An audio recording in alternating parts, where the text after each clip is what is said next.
So ayun po mga kababayan, kumusta po kayo? Good morning, good evening, good afternoon. Ito na po mga kababayan, ulit na naman. Kampo po ni Mama Leni Robredo ay actually, correct me if I'm wrong kung kasali pa po ba si Attorney Barry Gutierrez bilang member ng tawag dito, office ni Mama Leni Robredo. Pero para sa akin kasi, si Attorney Barry Gutierrez kasi mga kababayan ay dati po itong spokesperson ni Vice President Leni Robredo, mga kababayan, na kung saan po ay tawag dito, wait lang.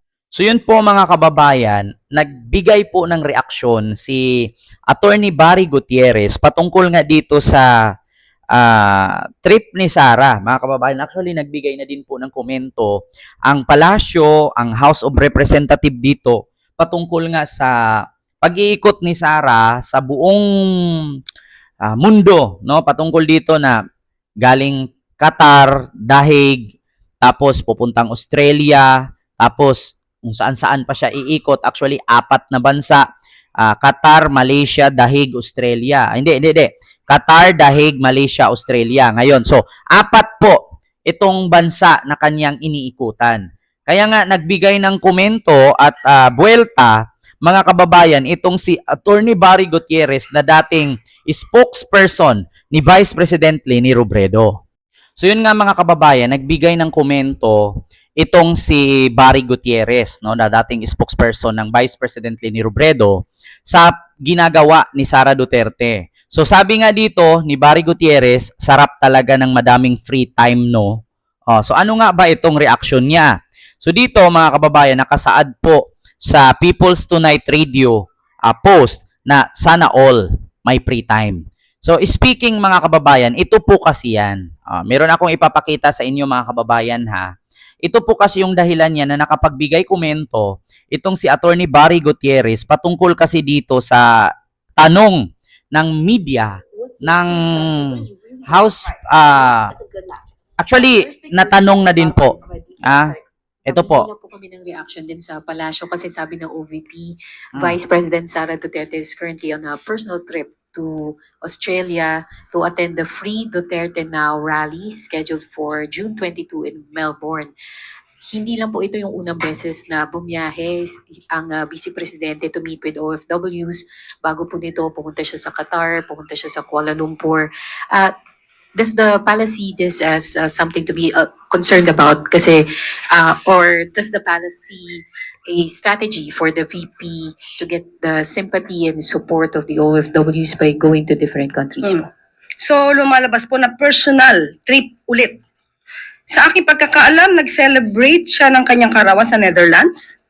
That's May 29, 20, 30, 31. At meron pa palang Qatar.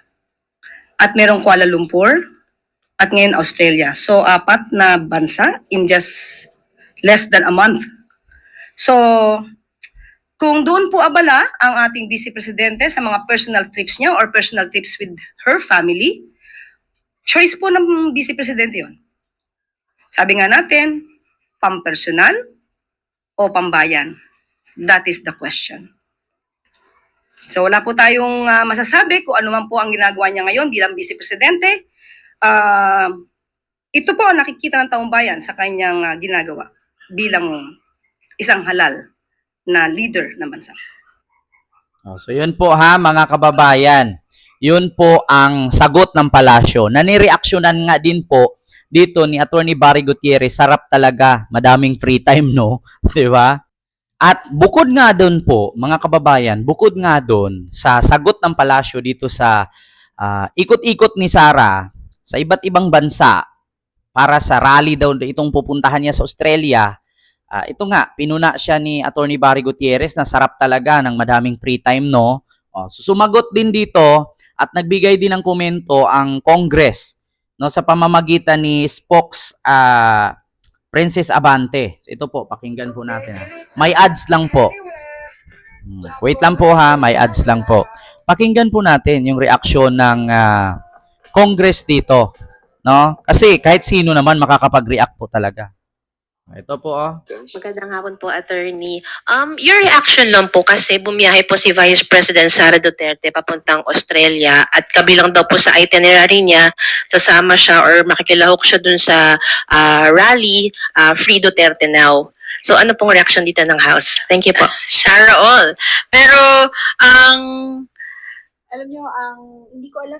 Sabi niya, Sarah all. Di ba? Sarah all ang sagot, no, ni Princess Abante. So ito pa, continue. Or makikilahok siya dun sa rally, Free Duterte Now. So ano pong reaction dito ng House? Thank you po. Sarah all. Pero alam nyo, hindi ko alam kung if that is an official travel or if it's a personal travel, but lagit lagi bilang halal na opisyal na bayan, ng bayan, yung oras mo na ginugugol sa loob at labas ng ating bansa, at ito man ay pang personal o opisyal, dapat para sa taong bayan, hindi sa personal na interes. Para hindi nasasayang ang tiwala, ang pondo, at binigay na mandato ng Pilipino sa atin. So yun po, mga kababayan, ang sagot ni Attorney Princess Abante na spokesman or spokesperson ng Congress. So narinig nyo naman po na pareho, walang pinagkaiba sa sagot ng Palasyo at sagot ng House of Representatives na sana wag abusaduhin, yeah? Wag abusaduhin yung posisyon at wag sayangin ang pondo at tiwala ng taong binigay sa iyo. No, so wala namang problema kung mag-travel ka kung saan-saan basta para ito sa taong bayan.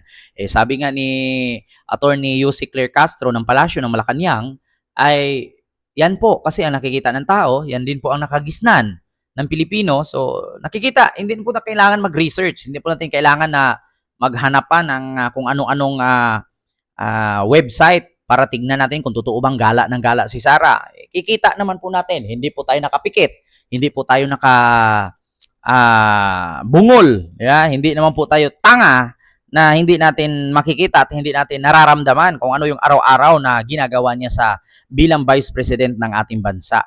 Di ba, mga kababayan? So, yun naman po yung aking reaksyon, no? Mismong si Attorney Barry Gutierrez na dating spokesperson ni Mama Leni Robredo na napuna din at nabueltahan din itong si Sara na sarap talaga ng madaming free time, no? Actually, mga kababayan, para sa akin na dapat magkaroon din po kasi tayo ng delikadesa, magkaroon tayo ng hiya.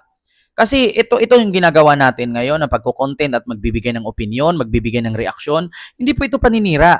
Kasi meron nga tayong kasabihan walang masisira kung walang nagpapasira. Walang machichismis kung walang nagpapachismis. Hindi ka machichismis kung hindi mo ginawang machichismis ka. Hindi ka masisira kung hindi mo ginawang masisira ka. Di ba? At meron pa tayong kasabihan, hindi po problema ang gumawa ng tao. Tao po ang gumagawa ng problema. So ngayon kung napuna ka at problema mo yan, resolbuhin mo yan. Di ba? I-resolve mo yan. No? Kung napuna ka ng tao, dapat iwasan mo. No? Kung napuna ka ng tao at nakita nilang mali, dapat gawin mo na mali ito. Iwasto mo.